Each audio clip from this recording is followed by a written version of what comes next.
মার্কিন president Donald Trump জানান খুব শীঘ্রই দক্ষিণ কোরিয়ার সাথে একটি বাণিজ্য চুক্তি চূড়ান্ত করা হবে। এশিয়া প্রশান্ত মহাসাগরীয় অর্থনৈতিক সহযোগিতা এপেক সম্মেলনে যুক্ত হয়ে দক্ষিণ কোরিয়ায় পৌঁছে একথা বলেন ট্রাম্প। এদিকে দক্ষিণ কোরিয়ার প্রেসিডেন্টের উপদেষ্টা বলেছেন উভয় পক্ষ পারস্পরিক শুল্ক 25% থেকে কমিয়ে 15% করবে। এছাড়া দক্ষিণ কোরিয়া যুক্তরাষ্ট্রে $350 বিলিয়ন বিনিয়োগ করবে। বিস্তারিত মনিরুজ্জামান বাবুর রিপোর্টে। এশিয়া সফরের শেষ ধাপে টোকিও থেকে দক্ষিণ কোরিয়ার বুসান শহরে পৌঁছান যুক্তরাষ্ট্রের প্রেসিডেন্ট ডোনাল্ড ট্রাম্প। এরপরই দক্ষিণ পূর্বাঞ্চলীয় শহর গিয়ংজুতে অ্যাপেক সিইওদের এক শীর্ষ সম্মেলনে অংশ নেন মার্কিন প্রেসিডেন্ট। সেখানে তিনি বলেন, শীঘ্রই মার্কিন যুক্তরাষ্ট্র দক্ষিণ কোরিয়ার মধ্যে একটি বাণিজ্য চুক্তি চূড়ান্ত করা হবে। আমরা সত্যি একসঙ্গে কাজ করছি এবং আমাদের একটি বিশেষ সম্পর্ক আছে, একটি বিশেষ বন্ধন। প্রকৃতপক্ষে আমরা জাহাজ নির্মাণ ক্ষেত্রেও একসঙ্গে কাজ করছি।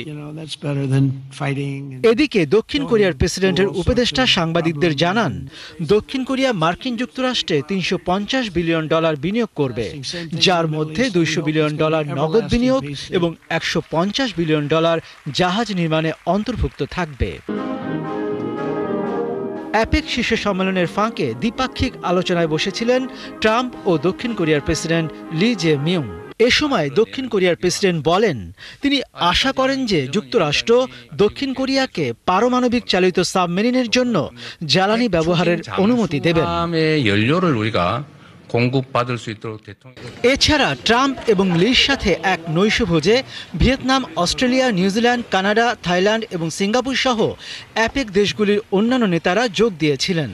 নৈশভোজে নেতারা ইন্দো প্রশান্ত মহাসাগরীয় অঞ্চলে আঞ্চলিক এবং অর্থনৈতিক সহযোগিতা নিয়ে আলোচনা করেছেন। নৈশভোজের পর দক্ষিণ কোরিয়ার সর্বোচ্চ সম্মাননা পদক অর্ডার অফ মুগাংওয়া এবং সিল্লার রাজাদের পরা মুকুটের একটি রেপ্লিকা ট্রাম্পকে উপহার দেন দক্ষিণ কোরিয়ার প্রেসিডেন্ট। ট্রাম্পের এই সফর ঘিরে বৃহস্পতিবার তার সঙ্গে চীনের প্রেসিডেন্ট শি জিনপিং এর বৈঠক বিশেষ গুরুত্ব পাচ্ছে। দ্বিতীয় মেয়াদে দায়িত্ব নেওয়ার পর এটাই হবে ট্রাম্প শির প্রথম মুখোমুখি বৈঠক, যা দক্ষিণ কোরিয়ার দক্ষিণ পূর্বাঞ্চলীয় শহর গিয়ংজুতে অনুষ্ঠিত হবে। মনিরুজ্জামান বাবু, ৭১।